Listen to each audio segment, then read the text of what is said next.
Matagal ng tanyag ang ginto sa gitnang silangan.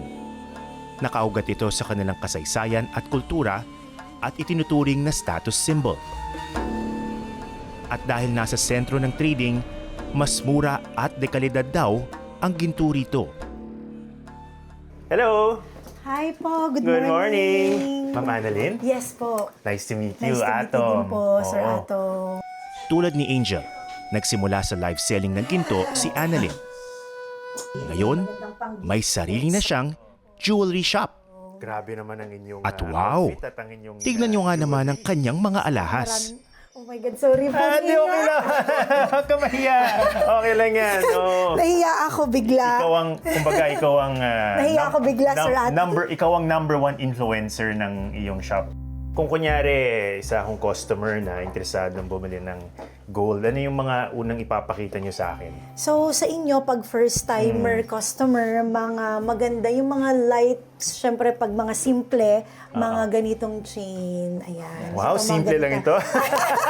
Yes po. At least ito, talagang matibay po siya. Tapos, ito yung highly recommended po namin. So, mga ilang grams to at magkano ang benta sa... 12.15 grams. Yan na, naglabas na ng calculator, no? Sige, labas Yes ko na. po. Oh, yan. So, ito ay Dirham. 6,493 dirhams. Including that. Dirhams. Yes po. In All-inclusive pesos, na siya.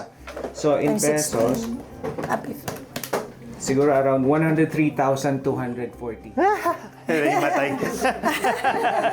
Oo, Pero kung wala sabi pang nyo budget, pwede namang magsimula sa pinakasimple.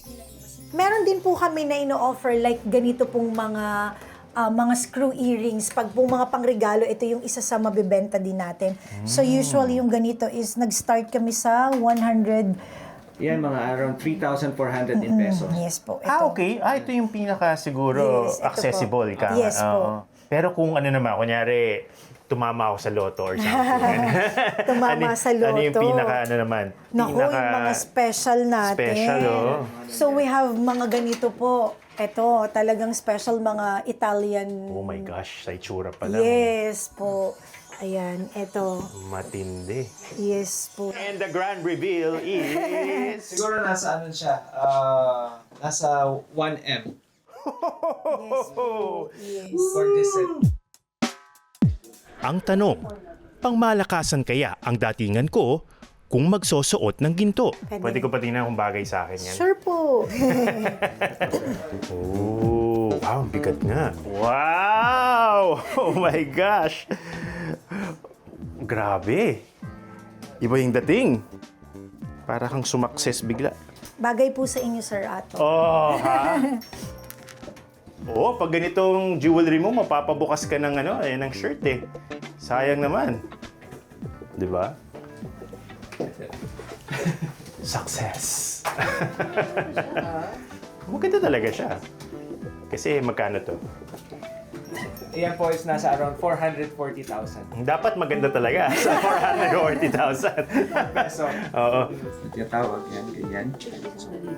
Tigi isang daliri. O sige, game. Kasya ba sa akin? Uy. Uy.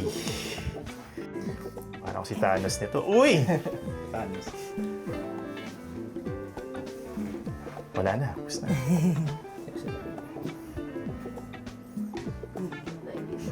Parang nalulungkot yung pinky ko eh. Wala bang ano dyan? Yung maliit. Ano siya eh? Left out, left out. Ito na lang. Ay, ito po. Ayan, yung simple Yung maliit lang, po. oo. Opo, ayan, simple po. Uy!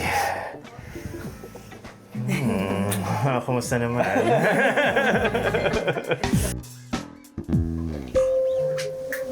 Ganda.